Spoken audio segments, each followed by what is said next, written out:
Alright guys, here today's top stories in Out in the World segment. Number 1, I've been listening to Kimani Ichungwa as he's been moving around the mountain, and I can tell that his game plan to redeem himself is to ensure by all means necessary that Professor Kindiki is installed as the next president of Kenya come 2032, because otherwise, right now he's a traitor, and if power goes to a different community, he'll forever be branded as the biggest traitor of all time in Mlima Kenya. Because not only did you impeach the strongest political figure from the region, you also oversaw a murky period which ended with the president handing over power to a different region. Make no mistake, if power doesn't go back to Mlima Kenya in 2032 latest, doesn't even have to go back at they have the presidential candidate, just being in the DP slot somewhere thereabout. If that does not happen in 2027, it needs to happen in 2032, failure to which it will be years before power goes back to the mountain. And people will remember Kimani Ichungwa and they'll hate him for it. Just listening to him already drumming up support for Kindiki as early as 2025 April. Roll the tape. Mheshimiwa Rais, mimi hapa niko nyumbani sababu mimi ni marafiki wa hii watu wa Tharaka. Tumetembea nao miaka mingi, na vile rais amesema, mnakumbuka mwezi wa 5, mwisho wa mwezi wa 5 2022, si tulikuwa hapa Kadhwana? Na nakumbuka hivyo Mheshimiwa Rais umesema hawa wangwana wa Tharaka Nithi wakilia machozi juu ya Kithure Kindiki, si ni kweli?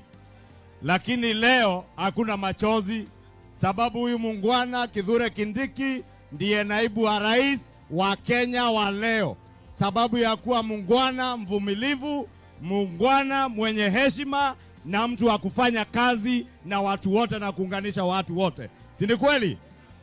Nyinyi mnaona tukiendelea pale 2027 tupe William Ruto tamu ya pili, akimaliza nani ataendelea kutoka hapo?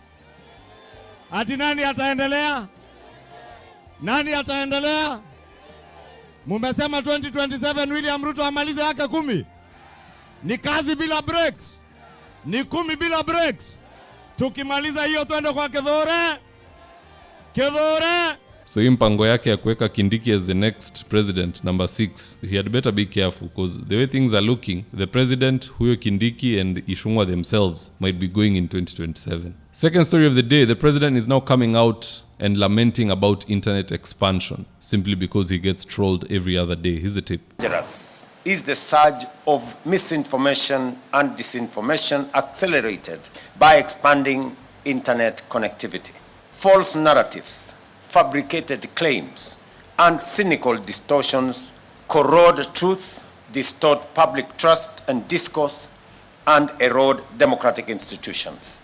When weaponized, social media platforms become breeding grounds for hate, incitement, radicalization, and insecurity. Look, there's no need to abduct anyone because of what they say online. There's no need to get spited by what people say online. Just stay off toxic social media platforms. Uhuru Kenyatta left social media and he had a very good life as president. Myself, there's social media platforms which I don't use because people are not objective. Kazi ni matusi. So you have to learn to grow thick skin and keep off platforms which don't add value to you. Rather than complaining in a speech, just delete your Twitter account, delete your Facebook, hiyo yote. Watu wapatane na wewe kwa TV na gazeti. Now the third and final story of the day, Bishop Willibald Lago of the Catholic Diocese of Malindi has come out to ban politicians from addressing congregants in church. Now that's nothing new, but he has also banned them from receiving special seats. So if this directive is followed, ukikuja kanisa na wewe ni mheshimiwa of whichever caliber, you'll be ushered to the next row. Mutenda row, usually they go row by row. Hii row ikija, people fill the next and the next and the next, and that's what's going to happen moving forward. And I think that's a very good thing to do. Even Mzee Moi used to sit at the very back of the church. Akichelewa anakaa nyuma, endi mbele, na kanisa ikiisha anaenda. So I think let people take that direction. It will be very good respect to God, to other church members, and if you are humble, you will be lifted. Ukitaka kuwekewa kiti huko mbele na maji na lazima uongee, utoe sadaka kwa fujo, kila mtu ajue. I mean, there's no benefit in that. But at the end of the day, guys, that's just my take. Do let me know your own comments in the comment section below, and I'll do my best to read them and to give you a response. And in the event you're here for the first time, please go on and hit the subscribe button. And if you're watching for a different platform, just head on over to YouTube, search for David Wafula, hit the subscribe button. You're going to be getting a ton of content of this nature. If politics is something you're passionate about, this is definitely the one channel that you really need to subscribe to. Alright guys, adios.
you for choosing David Wafula as your primary news platform. We put countless hours in research, recording, and editing. By showing up each and every day to watch our videos, you encourage us to generate more videos for the viewers. We are on a mission to inform, educate, and build a better tomorrow. To our thousands of followers in a world full of presidents, kings, and queens, you are the real gem. Adios.